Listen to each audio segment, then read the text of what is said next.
was very upset that they had to reopen part of the kitchen. I go back over to the woman and let her know that the kitchen will get her new burger out in about 5 minutes, and the older woman at the table asked me if she could get another apple juice.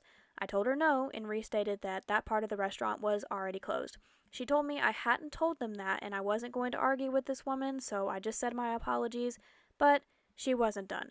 Then she started to tell me how the corn was terrible and that she hated the queso on their appetizers, and they used the words, you guessed it, they were all stank A. I asked my manager to go over and talk to them, and he ended up taking a few things off of their bill. I'm over it at this point, and I went to check on the burger.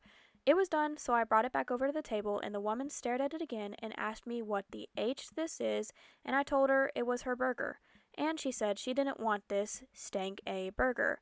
I ignored her since my manager had already taken it off, and I had no willpower left. After they were done eating, I asked the party if they were ready for their checks, and they said yes, and they wanted me to split it into 3 separate parts per what some people ordered.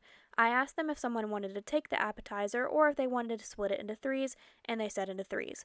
I split up their check and brought it back to them. One of the men at the table started complaining about how much his portion of the appetizer was and why I split it.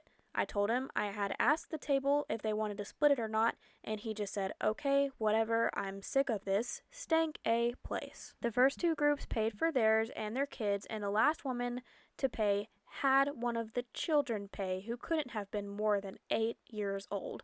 He pulled a card out of his own wallet and paid.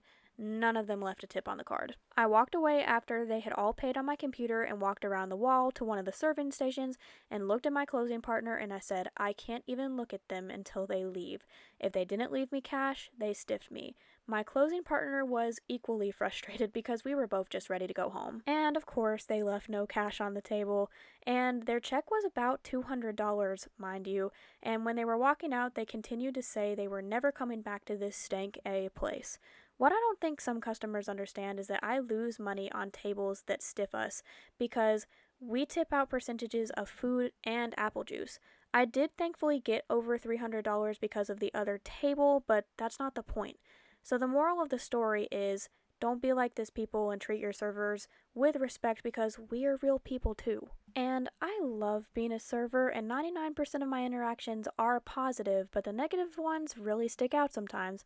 And I'll say it again and 1,000 more times, but my personal philosophy in life is that I don't care what you do, as long as you're not hurting anyone physically or emotionally on purpose, and that includes yourself. So let's all just treat people with respect. But that's the story, and here's my finished drawing. Tell me some of your craziest server stories in the comments.